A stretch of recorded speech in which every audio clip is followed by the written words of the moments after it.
Hello, good morning, students. Please subscribe the channel, drop a like, share, and comment. Today's transcription number 362 of Sir Kailash Chandra's volume number 17 on the speed of 100 words per minute. Start. Another equally important thing is about the division of the personnel of the services. In this matter, the States Reorganization Commission recommended that there should be uniform pay scales in all states. For that purpose, they said, when the state of Madhya Pradesh or Karnataka was created or formed, there should be uniform pay scales for all these services, be they belonging to the old Mysore cadre or to the Bombay cadre or Hyderabad cadre. From the bill, I don't find any such attempt being made. It is true that to raise the scales of pay in Mysore means additional expenditure to be incurred from the state funds. But can we defer or postpone it or avoid it? I think we cannot. It is absolutely necessary to strengthen our administration, and one way of strengthening the administration is to have a uniform scale of pay for all the services from whichever area they might come.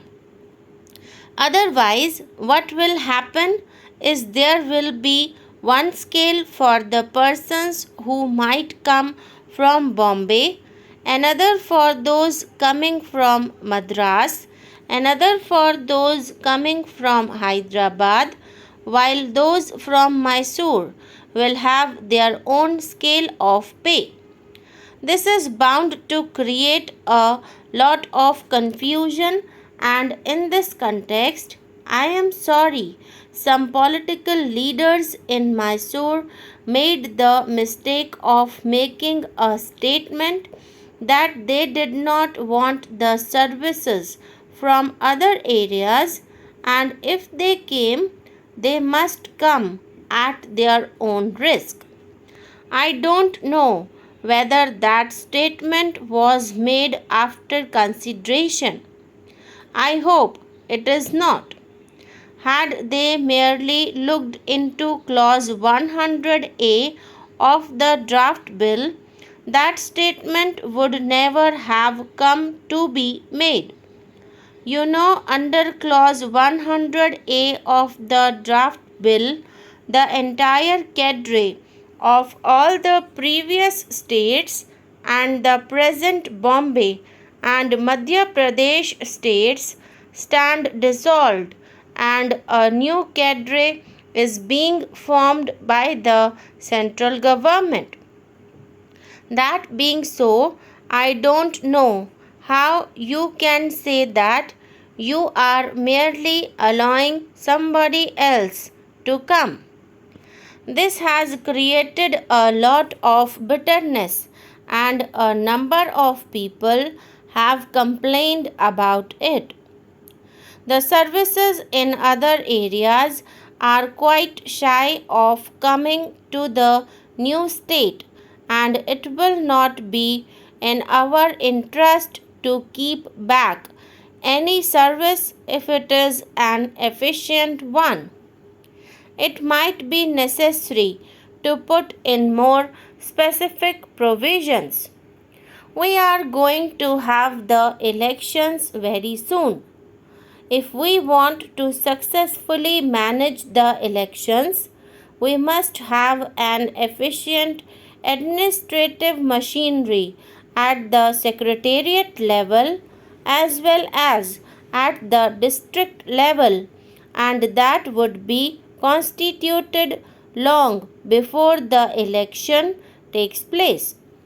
We have hardly a few months before us, and it would be absolutely necessary for the Home Ministry to give its attention to this matter and constitute the new services as early as possible. I hope the Home Ministry would give its best attention to this matter. This would also be necessary in connection with the working out of the second 5-year plan. A disgruntled or disorganized civil service will not assist you in implementing the second plan. I would like to say a few words about the division of assets and liabilities. You remember that in Mr. Vanchu's report, some specific recommendations have been made.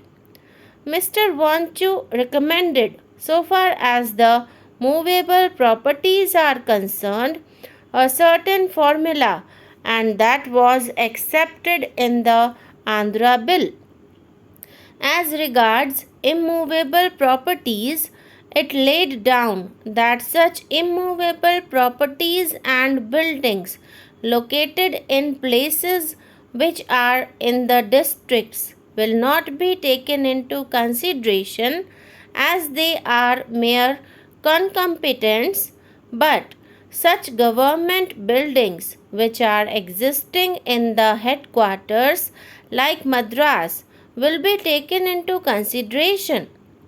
They will be valued on the basis of the formula that those buildings which have been built prior to 1960 will be valued at double the book value, and those that have been put up after 1960 would be valued according to the book value. This is a very reasonable suggestion. It is on that basis that the buildings in Madras were valued at nearly rupees 7 crores and odd. But Andhra, which was entitled to 36% of the same, was given about rupees 3 crores under Section 9 of the Andhra Act. Unfortunately, when we come to the state's reorganization bill, none of these provisions are there.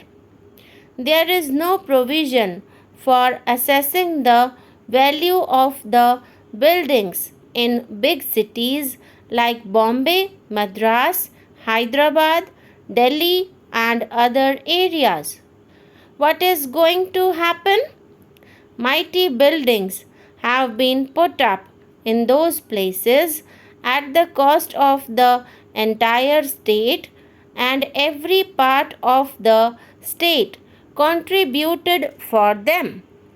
Huge engineering colleges for the benefit of the entire state were built up. They are not in a position to make a gift. Another curious thing that happened is that in the Vanchu report, it has been said that they must be valued.